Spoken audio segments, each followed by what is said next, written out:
Bonjour à chacun, un plaisir de vous retrouver, c'est vrai, autour de la parole de notre Dieu, une parole véritable, certaine et pleine de vie.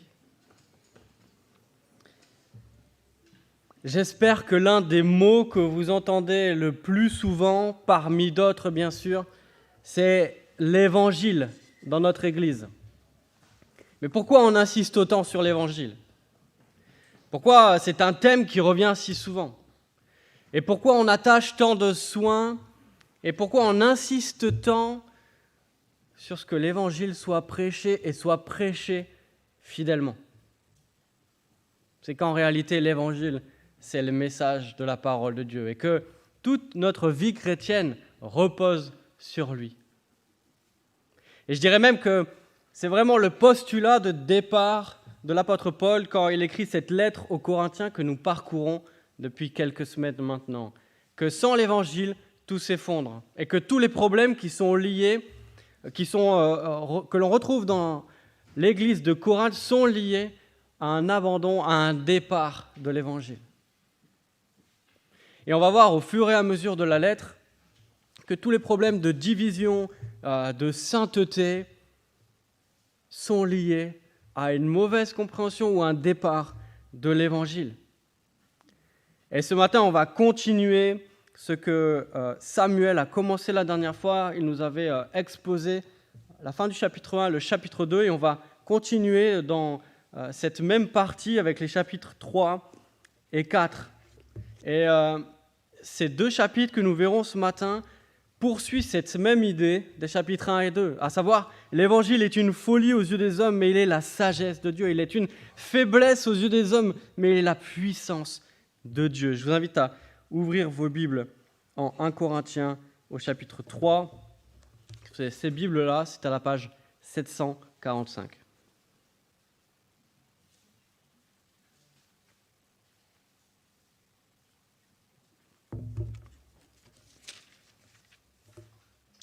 Je vais d'abord lire les 4 premiers versets. Pour ma part, frères et sœurs, je n'ai pas pu vous parler comme à des personnes dirigées par l'Esprit, mais comme à des personnes dirigées par leur nature propre, comme à des petits enfants en Christ. Je vous ai donné du lait, non de la nourriture solide, car vous ne pouviez pas la supporter. D'ailleurs, même maintenant, vous ne pouvez pas parce que vous êtes encore animés par votre nature. En effet, puisqu'il y a parmi vous de la jalousie, des disputes et des divisions, n'êtes-vous pas dirigés par votre nature propre et ne vous conduisez-vous pas d'une manière toute humaine ?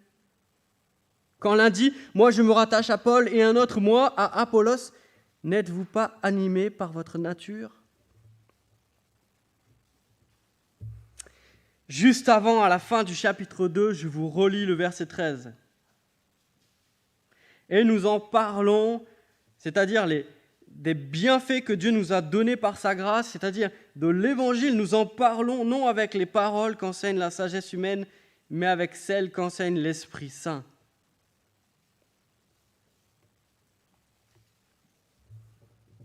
En expliquant les réalités spirituelles à des hommes spirituels.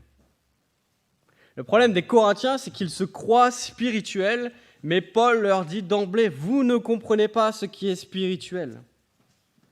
Et Paul nous montre avec ce début du chapitre 3, finalement, ce que nous croyons est révélé par ce que nous faisons. Nous pouvons dire ce que nous voulons. Quand on regarde à notre manière de vivre, c'est là que l'on voit vraiment ce que l'on vit. Et là, Paul, directement et assez durement, leur dit, mais vous vous pensez spirituel, mais vous agissez comme des hommes charnels. Vous parlez d'esprit encore et encore, vous parlez de dons, vous parlez de puissance, mais vos divisions montrent que vous êtes des hommes charnels. En tout cas, que vous vous comportez comme tel. Et là, il faut faire attention. Paul ne crée pas de troisième catégorie d'hommes. Il n'y a pas d'un côté l'homme charnel, de l'autre côté le chrétien spirituel, et puis un petit peu entre les deux, le chrétien charnel. J'ai pu entendre ça, et certains peuvent le penser, un chrétien charnel, ce serait un chrétien qui croit mais qui ne vit pas comme un chrétien.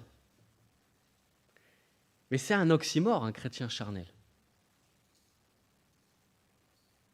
Paul, il est en train de leur dire, mais ce que vous faites là, ça ne devrait pas exister. En disant que vous êtes des chrétiens charnels, il est en train de dire, mais vous êtes divisés. Ce que vous êtes en train de faire ne devrait pas se retrouver chez des chrétiens. On a la même idée à la fin, au milieu du chapitre 3 de l'épître de Jacques, vous savez, ce passage sur la parole, quand il dit « un figuier ne produit pas des olives ». Là, Jacques nous dit « un chrétien ne devrait pas parler comme ça ». Ici, Paul nous dit « un chrétien ne devrait pas se comporter comme ça ». Un chrétien charnel, c'est précisément un oxymore parce que l'esprit qui fait de nous des chrétiens est tout le contraire de la chair.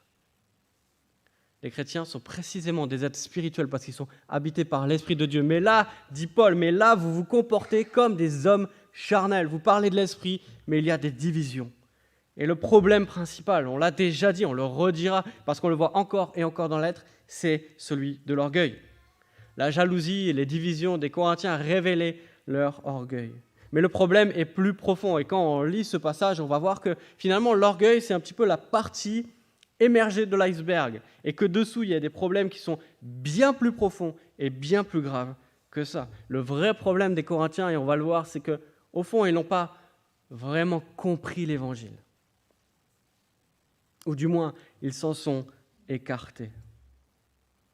Et là, on apprend que le résultat des critiques des apôtres, ce sont les divisions. Les divisions, c'est le fruit de leur critique des apôtres, et leur critique des apôtres vient d'une mauvaise compréhension du ministère. Cette mauvaise compréhension du ministère découle d'une mauvaise compréhension de l'Évangile, et c'est ce qu'on va voir dans le passage suivant. On va lire les versets 5, on va aller jusqu'à 4, 2, et on va voir que, en défendant le ministère des apôtres, Paul va réexpliquer l'Évangile et ses conséquences aux Corinthiens. Lisons à partir du verset 5.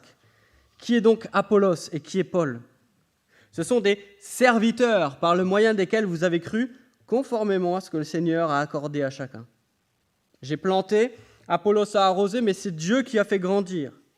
Ainsi, ce n'est pas celui qui plante ni celui qui arrose qui compte, mais Dieu qui donne la croissance.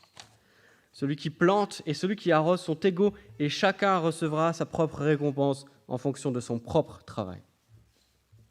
En effet, nous sommes ouvriers avec Dieu.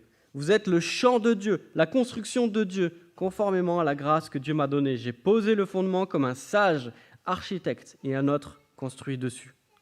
Cependant, que chacun fasse attention à la manière dont il construit dessus, car personne ne peut poser un autre fondement que celui qui a été posé, à savoir Jésus-Christ. Que l'on construise sur ce fondement avec de l'or, de l'argent, des pierres précieuses, du bois, du foin ou de la paille, l'œuvre de chacun sera dévoilée.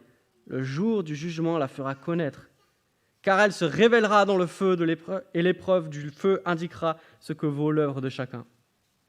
Si l'œuvre que quelqu'un a construite sur le fondement subsiste, il recevra une récompense.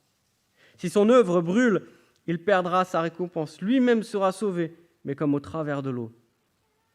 Ne savez-vous pas que vous êtes le temple de Dieu et que l'Esprit de Dieu habite en vous ? Si quelqu'un détruit le temple de Dieu, Dieu le détruira, car le temple de Dieu est saint. Et c'est ce que vous êtes.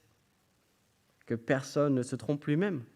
Si quelqu'un parmi vous pense être sage selon les critères de l'ère actuelle, qu'il devienne fou afin de devenir sage.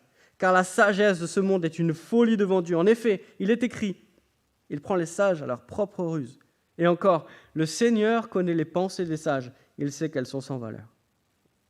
Que personne ne mette donc sa fierté dans des hommes, car tout vous appartient. Que ce soit Paul, Apollos, Céphas, le monde, la vie, la mort, le présent ou l'avenir, tout est à vous, et vous êtes à Christ, et Christ est à Dieu. Ainsi donc, qu'on nous considère comme des serviteurs de Christ et des administrateurs des mystères de Dieu. Du reste, ce qu'on demande à des administrateurs, c'est qu'ils soient trouvés fidèles.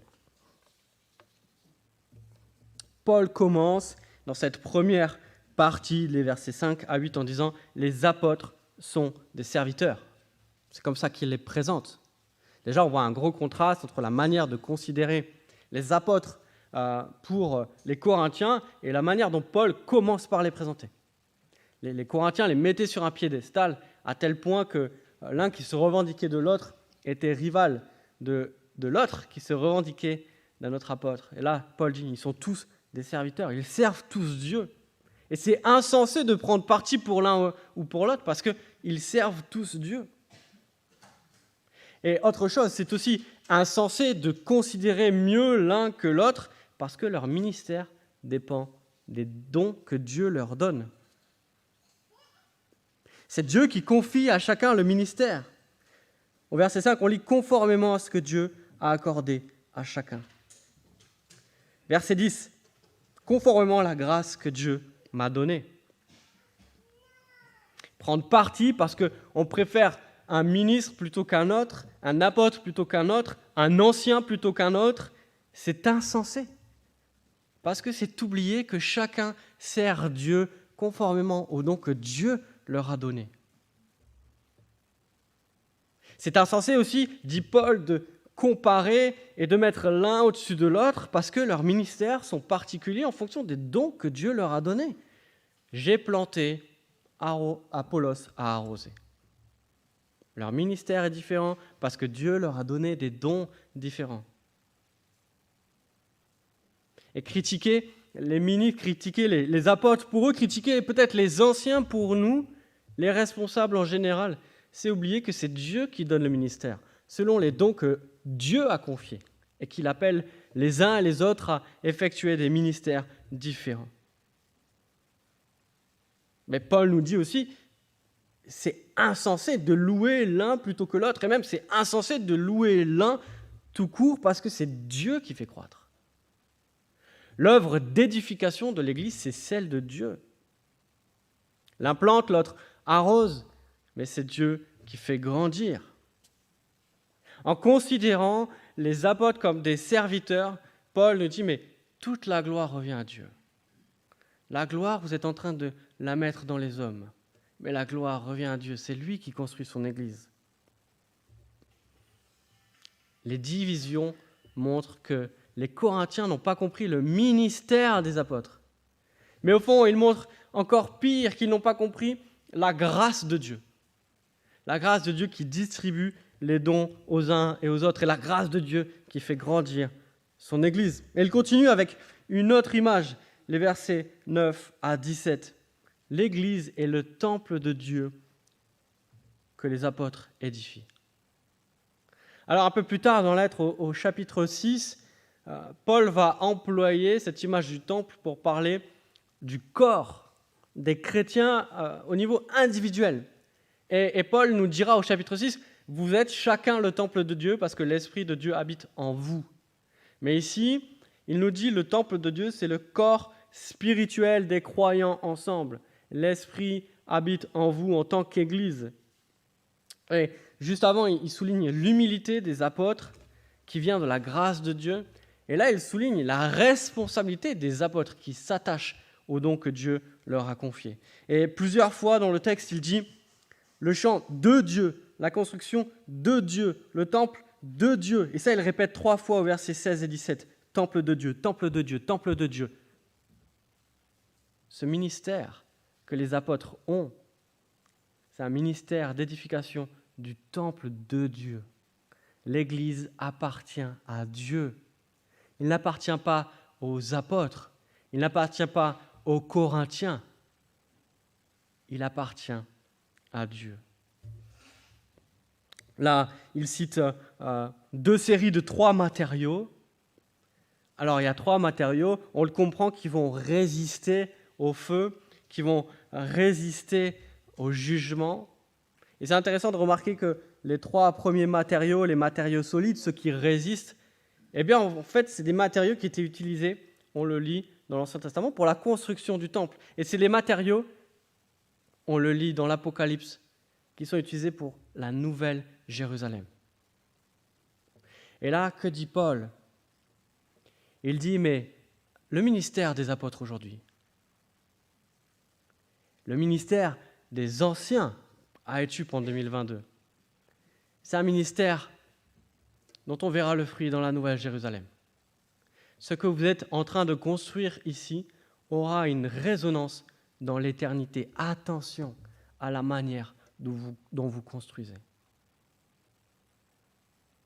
Et aux Corinthiens, il leur dit peut-être que vous étiez en train de voir le ministère des apôtres comme un peu plus beau que ce qu'il était parce que vous leur confiez des choses qui n'appartiennent qu'à Dieu. Et en même temps, je crois qu'il est en train de leur dire, mais peut-être que vous voyez le ministère des apôtres comme moins important qu'il est en réalité parce qu'ils sont en train d'édifier par les dons que Dieu leur a donnés, avec son esprit, le temple de Dieu.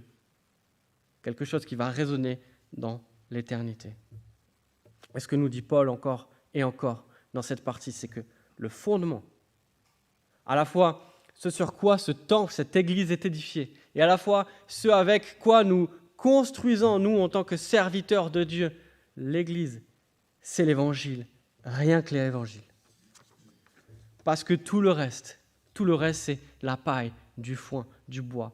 Tout le reste passera. Tout ce qui n'est pas l'évangile, tout ce qui n'est pas motivé par l'évangile dans notre édification de l'Église, dans notre vie d'Église, dans notre vie communautaire, tout cela sera parti en fumée et ne résistera pas au jour du jugement.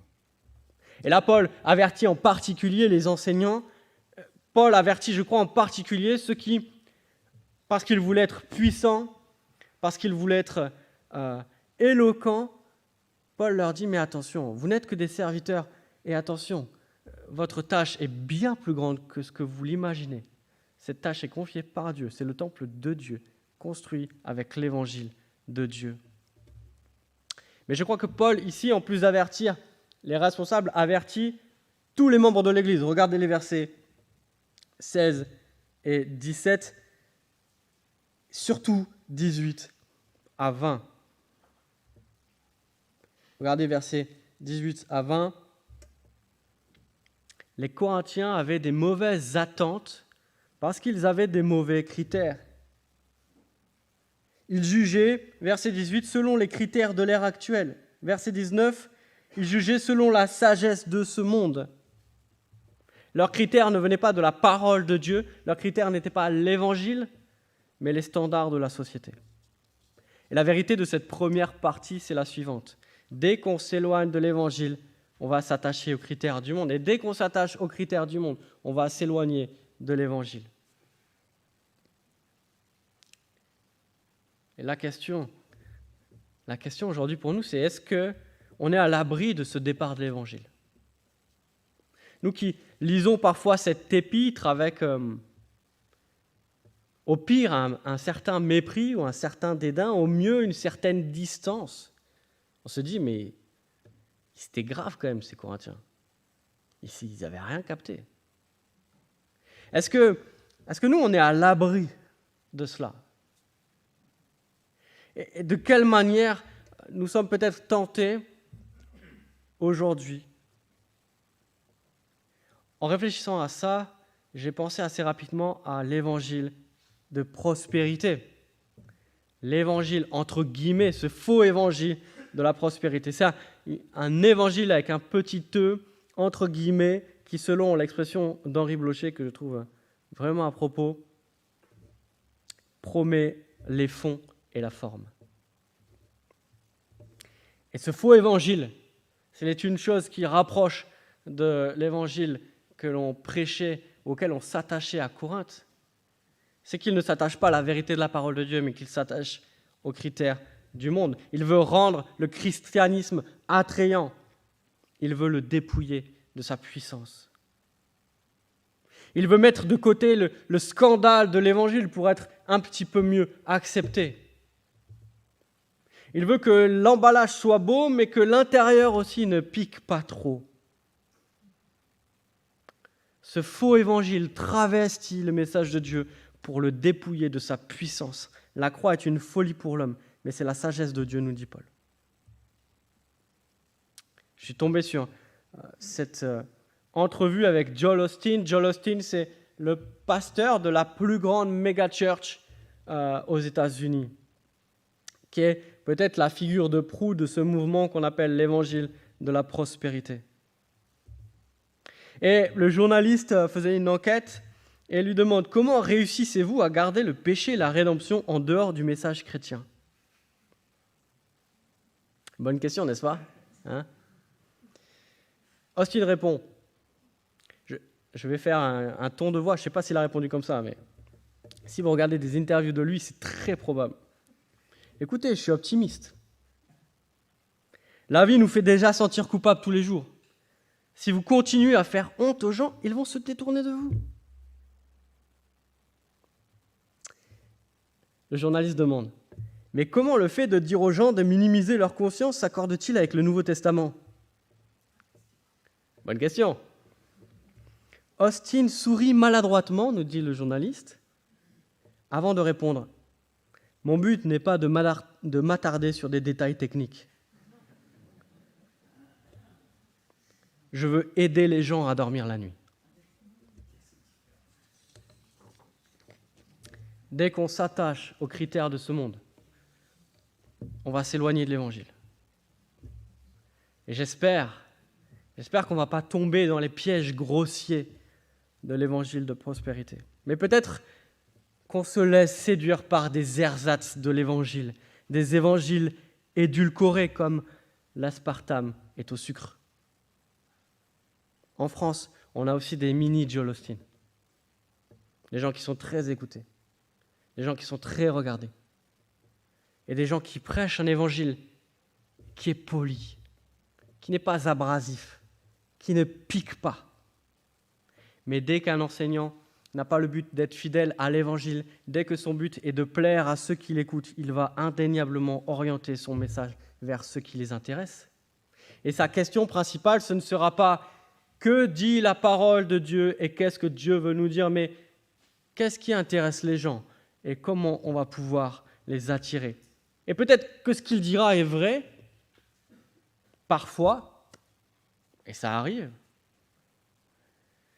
mais il risque de ne choisir qu'une partie du message et de délaisser une partie de la Bible. Et c'est aussi la raison pour laquelle nous, ici à Etup, on est attachés à prêcher la Bible, toute la Bible, chapitre par chapitre, en tout cas de manière suivie. Comme ça, on est obligé de prêcher des choses que peut-être on aurait laissées de côté.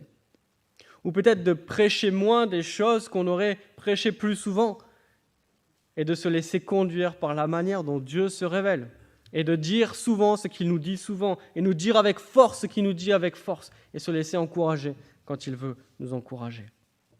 On court le risque de se délaisser de l'Évangile dès qu'on oublie sa puissance, mais on risque aussi de se détourner de l'Évangile dès qu'on oublie sa suffisance. Dès que nous pensons que l'Évangile ne nous suffit plus, alors on pense qu'il nous en faut plus. Je suis retombé sur ce passage de Tactique du diable. Je ne sais pas si vous connaissez ce livre, c'est un livre formidable écrit par C.S. Lewis, dont le concept est à la fois génial et un petit peu particulier. C'est en fait une série de lettres fictives qu'a écrit Lewis qui sont des conseils d'un vieux démon à un jeune démon pour éloigner le chrétien.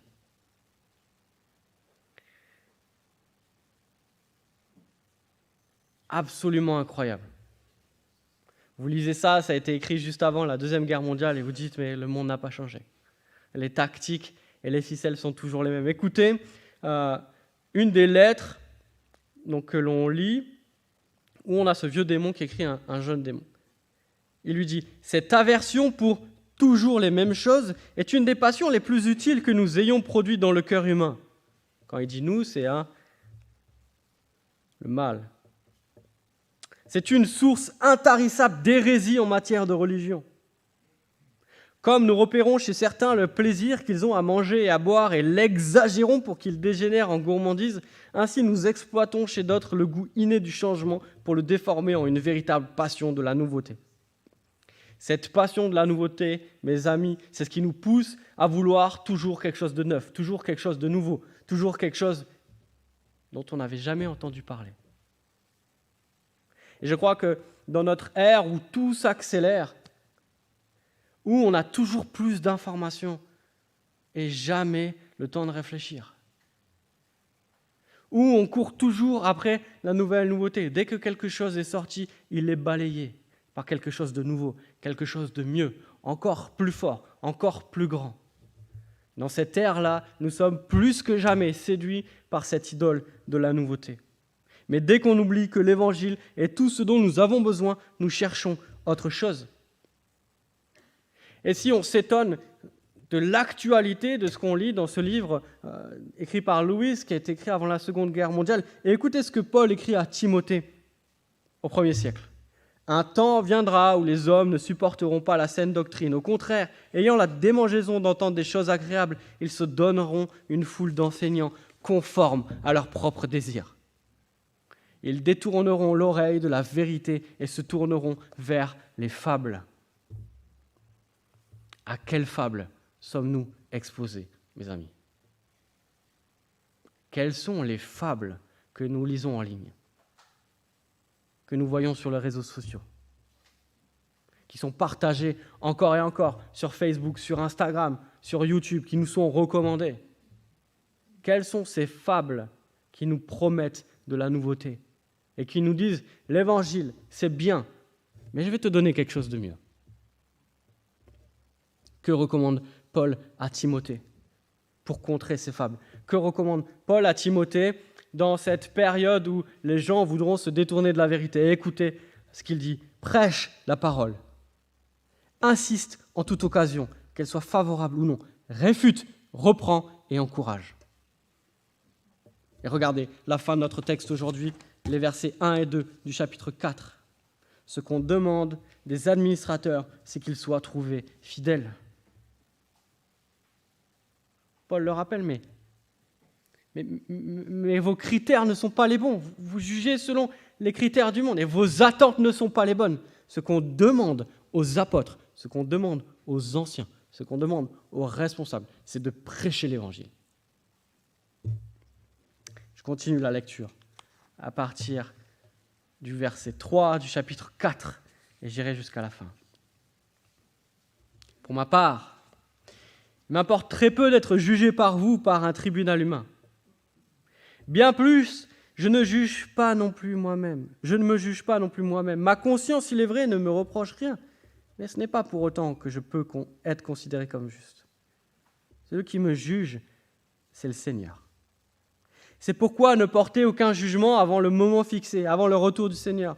Car il mettra en lumière ce qui est caché dans les ténèbres et il dévoilera les intentions des cœurs. Chacun recevra alors de Dieu la louange qui lui revient. Frères et sœurs, c'est à cause de vous que j'ai appliqué ces images à Apollos et à moi-même, afin que vous appreniez par notre exemple à ne pas aller dans vos pensées au-delà de ce qui est écrit, et que personne ne s'enfle d'orgueil en prenant parti pour l'un contre l'autre. En effet, qui est celui qui te distingue? Qu'as-tu que tu n'aies reçu? Et si tu l'as reçu, pourquoi faire le fier comme si tu ne l'avais pas reçu? Déjà, vous êtes rassasiés. Déjà, vous êtes riches. Vous avez commencé à régner sans nous. Si seulement vous pouviez régner en effet, pour que nous aussi, nous puissions régner avec vous. En effet, il me semble que Dieu a fait de nous, apôtres, les derniers des hommes, des condamnés à mort en quelque sorte, puisque nous avons été donnés en spectacle au monde, aux anges et aux hommes. Nous sommes fous à cause de Christ, mais vous, vous êtes sages en Christ. Nous sommes faibles, mais vous, vous êtes forts. Vous êtes honorés et nous sommes méprisés. Jusqu'à cette heure, nous souffrons de la faim, de la soif, du dénuement. Nous sommes maltraités, errants. Nous nous fatiguons à travailler de nos propres mains. Injuriés, nous bénissons. Persécutés, nous supportons. Calomniés, nous répondons avec bonté. Nous sommes devenus comme les balayures du monde, le déchet de tous, jusqu'à maintenant. Ce n'est pas pour vous faire honte que j'écris cela, mais je vous avertis comme mes enfants bien-aimés. En effet, même si vous aviez 10 000 maîtres en Christ, vous n'avez cependant pas plusieurs pères, puisque c'est moi qui vous ai donné la vie en Jésus-Christ par l'Évangile. Je vous en supplie donc, soyez mes imitateurs. Pour cela, je vous ai envoyé Timothée, qui est mon enfant bien-aimé et fidèle dans le Seigneur. Il vous rappellera quels sont mes principes de vie en Christ, tels que je les enseigne partout, dans toutes les églises. Quelques-uns se sont enflés d'orgueil en pensant que je ne viendrai pas chez vous. Mais je viendrai bientôt, si c'est la volonté du Seigneur. Et je prendrai connaissance, non des paroles, mais de la puissance de ceux qui se sont enflés d'orgueil. En effet, le royaume de Dieu ne consiste pas en paroles, mais en puissance. Que voulez-vous? Que je vienne chez vous avec un bâton? ou avec amour, dans un esprit de douceur. Deuxième partie de notre texte qui sera un petit peu plus courte. Paul reprend ici, au verset 3 à 5, un thème, une notion qu'il a déjà développée à la fin du chapitre 2, la faculté de juger. À la fin du chapitre 2, il nous avait dit « L'homme spirituel a la faculté de juger les choses spirituelles. » Et vous vous rappelez ce qu'il dit au début du chapitre 3, mais il dit « Mais vous vous comportez pas du tout comme des hommes spirituels, mais plutôt comme des hommes charnels. » Et ici, il nous dit « Mais vous vous comportez comme des hommes charnels et pourtant vous jugez. » Or, ceux qui jugent, ce sont ceux qui sont animés par l'Esprit. Et Paul met en avant quelque chose ici, il leur dit, mais vous manquez de discernement. Vous pensez être spirituel, mais vous n'arrivez pas à discerner les choses spirituelles. Vous manquez de discernement. Et ce discernement, il n'a pas pour conséquence seulement des mauvaises façons d'enseigner ou d'envisager le ministère des apôtres, mais on le verra dans les chapitres suivants. En fait, ce mauvais discernement mène les Corinthiens à juger ce qu'ils ne devraient pas juger et à ne pas juger ce qu'ils devraient juger. Ils se croyaient éclairés, ils sont complètement aveuglés par leur suffisance et leur orgueil. Et Paul nous dit ici quelque chose qu'il a déjà dit dans le passage d'avant, c'est Dieu qui juge, c'est lui qui juge et c'est son jugement qui compte, c'est lui qui aura le dernier mot. Et si nous sommes appelés à discerner, c'est conformément et en accord avec la parole de Dieu. Parce que c'est à la lumière de sa parole que Dieu va juger. C'est sa parole, n'est-ce pas, qui est une épée à double tranchant. Et le reproche principal de cette partie, c'est bien sûr l'orgueil. Cet orgueil qui se manifeste, on le voit dans les versets 8 à 13, dans leur manière de considérer la vie chrétienne. Et là, Paul est plein d'ironie. Il leur dit, mais déjà vous êtes rassasiés, déjà vous êtes riches, déjà vous avez commencé à régner sans nous. Si seulement c'était vrai, si seulement vous régniez comme ça, nous pourrions régner avec vous. Et là, Paul, dans cette partie qui est extraordinaire, il souligne la conception de la vie chrétienne des Corinthiens et la réalité de la vie des apôtres. Au passage précédent, il dit, mais nous sommes apôtres parce que Dieu nous l'a confié. C'est Dieu qui nous a nommés apôtres. Et il dit, mais nous vivons une vie de misère et nous avons été envoyés par Dieu. Et vous êtes riches, vous régnez, vous êtes rassasiés. Vous régnez, mais nous sommes esclaves. Vous voulez être honorés, mais nous sommes méprisés. Vous voulez être forts, mais nous sommes faibles. C'est Dieu qui a fait de nous, verset 9, les derniers des hommes. Et il se compare à ces esclaves qui étaient en fin de cortège. C'était vraiment la traîne dans un cortège. C'était ceux qui avaient été vaincus, ceux qui avaient été enlevés, ceux qui sont faits prisonniers, qui font tout le chemin, qui sont raillés jusqu'à la fin, jusqu'à l'arène et qui sont mis à mort. Paul dit aux Corinthiens, nous ne sommes pas l'empereur qui marche au début, victorieux avec ses troupes, et qui arrive en fanfare dans la ville, en bambant le torse. Nous sommes les derniers des hommes, ceux qui sont mis à mort, ceux qui sont donnés en spectacle au monde, aux anges. Voilà la réalité de notre ministère. Voilà la réalité de notre vie chrétienne. Encore une fois, les Corinthiens ont des mauvaises attentes. Je ne crois pas que ce soit une coïncidence si Paul, au verset 9, dit qu'ils ont été, les apôtres, donnés en spectacle au monde, aux anges et aux hommes. Et au verset 13, nous sommes devenus comme les balayures du monde. Paul leur dit, mais vous avez les critères du monde, vous voulez être loué par le monde, vous voulez être quelqu'un dans le monde, mais nous sommes rien dans le monde. Nous sommes les balayures. Les Corinthiens ne voulaient pas d'apôtres faibles. Et là, Paul est en train de leur dire, mais en fait, vous n'avez pas compris la réalité du ministère des apôtres. Pire que cela, vous n'avez pas compris l'évangile. Vous voulez la gloire tout de suite. Vous voulez la gloire sans la souffrance. Et soyons-en certains, la gloire arrive. La gloire nous attend. La gloire nous est promise. La gloire nous est destinée, mais pas maintenant. Regardez ce qu'il dit au verset 11. Jusqu'à cette heure. Et à la fin du verset 13. Jusqu'à maintenant.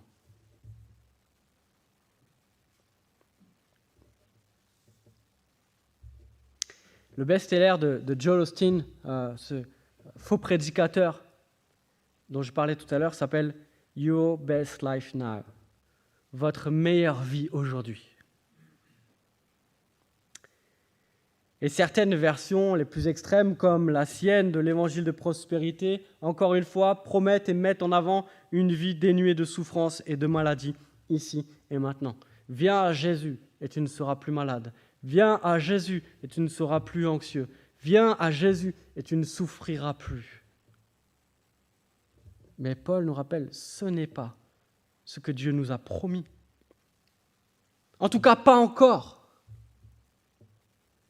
La délivrance arrivera certainement. Et un jour, nous lisons cette promesse magnifique, que c'est Dieu lui-même qui essuiera toute larme de nos yeux, que la souffrance n'existera plus, que l'anxiété, le mal de dos, les tendinites, la dépression, les rages de dents, calvitie. Ah, ça ne me dérange pas, ça en vrai. Même ça continue, c'est pas grave. Le deuil, l'angoisse, la fatigue, tout cela aura disparu. Mais pas maintenant, pas encore. Avant de partager la gloire de notre Seigneur, nous sommes appelés à partager ses souffrances. Et c'est une grâce, dit Paul. Paul dira aux Philippiens au chapitre 2, « Il vous a été donné la grâce de croire en l'Évangile. » Mais plus encore, la grâce de souffrir avec Christ. En quoi c'est une grâce ?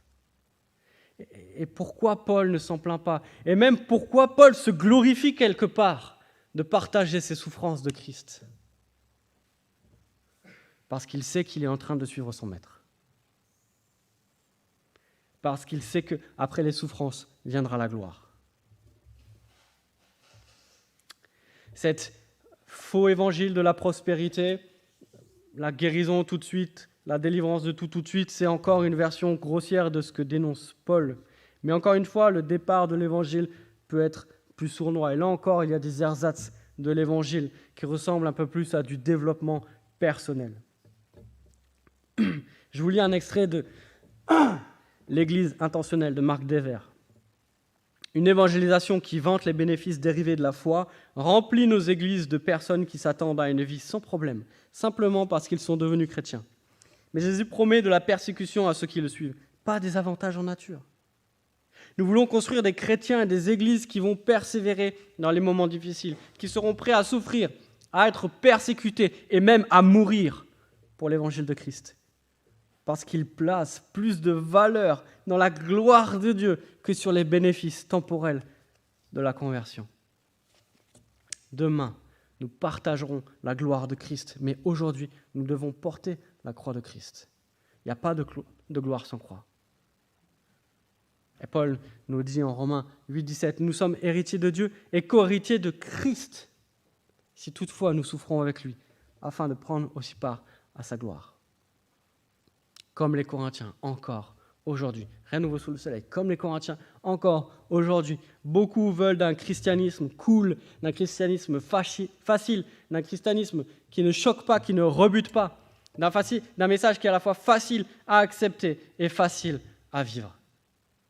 Mais voilà ce que Paul nous rappelle ce matin. Le message de la croix est une folie que nous devons annoncer et le chemin de la croix est une faiblesse que nous devons emprunter. Le message de la croix est une folie que nous devons annoncer et le chemin de la croix est une faiblesse que nous devons emprunter.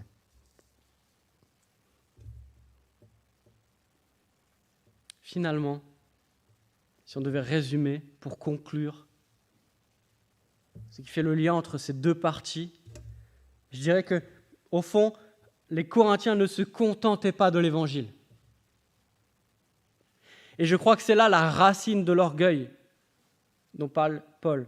L'orgueil commence dès qu'on pense qu'on mérite mieux que ce que Dieu nous dit et qu'on mérite plus que ce que Dieu nous donne. Dès qu'on pense que la grâce de Dieu ne suffit plus, dès qu'on pense que l'Évangile n'est plus suffisant, on se détourne, on devient orgueilleux en pensant qu'on a besoin de plus, qu'on a besoin de mieux. Et finalement, rien n'a changé depuis Genèse 3. Rien n'a changé depuis le premier faux évangile de la prospérité, avec ce premier prédicateur de la prospérité, le serpent. Que susurre-t-il à l'oreille d'Adam et Ève ? Vous méritez mieux. Au fond, ouvrez les yeux. Dieu ne veut pas votre bonheur. Ce qui compte, c'est ce que toi tu veux. C'est toi qui sais mieux ce qui te convient. Tu dois devenir le maître de ton existence. Tu dois prendre ta destinée en main. Tu dois voir loin, nous dit le serpent. En fait, dès qu'on s'éloigne de l'Évangile, on oublie que Dieu règne. On s'éloigne de l'Évangile dès qu'on oublie que Dieu est souverain. On l'a chanté tout à l'heure, on l'a lu, l'Éternel règne. Et on l'a lu à la fin, l'Éternel règne, tes prescriptions sont véritables. On s'éloigne de l'Évangile dès qu'on se met au centre. Mes envies, mes besoins, mon choix. Mais on s'en éloigne aussi dès qu'on remet en question sa bonté. Finalement, ce qu'il veut, ce n'est pas vraiment mon bien. Moi, je sais mieux. Alors comment ? Comment faire pour ne pas dériver ? Comment faire pour ne pas se laisser séduire par ces ersatz de l'Évangile ? Eh bien, je pense que la fin de notre texte nous donne un des moyens que Dieu nous donne pour tenir ferme dans l'Évangile. Regardez au verset 14 à 21. Comment Paul compte rectifier la vision des Corinthiens ? Comment il compte leur redonner une compréhension juste de l'Évangile ? En envoyant Timothée. Et Paul, regardez au verset 16, invite les Corinthiens à l'imiter. Verset 17, « Pour cela, je vous ai envoyé Timothée. » Paul envoie Timothée pour que Timothée, parce qu'il imite Paul, puisse être un modèle pour les Corinthiens. Et dans l'Église, voilà ce que nous attendons des responsables. Et voilà pourquoi, en plus de leur capacité à enseigner l'Évangile de manière solide, fiable, tout l'Évangile, nous nous attendons à ce que les responsables soient des modèles. Est-ce qu'ils sont infaillibles ? Non. Mais ils sont des modèles, ils sont des exemples. Dans leur vie chrétienne, dans leur foi, mais aussi dans leur capacité de reconnaître leurs péchés, de se repentir et de vivre la grâce de Dieu. Dans l'Évangile, les responsables sont appelés à être des modèles en parole, en acte, de l'Évangile et de ses explications. Mais ce qui devrait être exemplaire chez les responsables, et en fait ce qui est attendu de tous les chrétiens. Quand on lit la liste des critères qui rendent les responsables exemplaires, des modèles, on se rend compte que c'est juste ce qui est demandé chez tous les chrétiens. Nous sommes tous appelés à prêcher l'Évangile, tous appelés à nous attacher à la vérité de la parole de Dieu et tous appelés à emprunter le chemin de la croix. On est tous appelés à être des modèles en parole et en acte pour nos frères et sœurs. Encourageons-nous à tenir ferme dans l'Évangile. Gardons-nous des faux évangiles et de leurs ersatz. Gardons-nous des prédicateurs qui ressemblent plus à des conférenciers de bien-être et de motivation. Rejetons les messages qui flattent notre ego. Ne partageons pas des choses qui sont fausses, qui nous font du bien aux oreilles, mais qui s'éloignent de la vérité de la parole de Dieu. L'Évangile est une folie pour ceux qui périssent, mais pour nous qui sommes sauvés, et la puissance de Dieu. Je vais prier.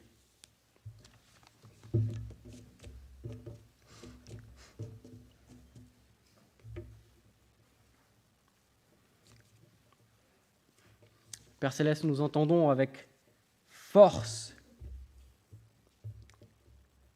l'avertissement que donne Paul aux Corinthiens. Et nous nous rendons compte que ce qu'ils vivaient, leurs aspirations, les critères du monde et de l'ère actuelle ont peut-être changé de forme, mais n'ont pas changé de fond.